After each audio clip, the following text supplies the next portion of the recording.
ГСП онлайн. Городские новости сейчас. Понедельник, 13:00, часовня на улице Октябрьской. Уже 11 лет подряд. 11 июля тут проходит церковная служба. Раньше на месте красивой белокаменной часовни стоял торговый центр «Пассаж». В 2005 году его подожгли.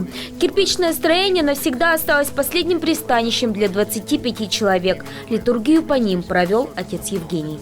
Поэтому дай Бог родным и близким мужества, терпения, молитвенного стояния, вечная память тем, кто отошел в мир иной в этой страшной трагедии, и нам, здесь живым стоящим, всегда помнить, что жизнь, она очень скоротечна. Она как звезда вспыхнула, упала, погасла и исчезла. Но дай Бог, чтобы этот свет, освещающий путь падения звезды, был не путем падения, а путем созидания, чтобы он...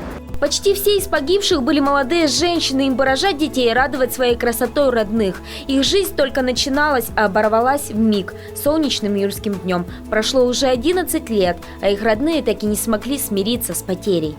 11 лет назад, 11 июля, на этом месте погибла моя племянница Екатерина Тимшева. Ей было всего 19 лет. В этом году ей бы исполнилось уже 30 лет. На этом месте люди потеряли своих родных. Мужья потеряли своих жен, родители своих детей.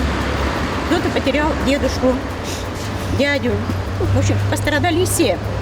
И даже вот сегодня среди родственников погибших уже нет некоторых людей, которые скончались от горя.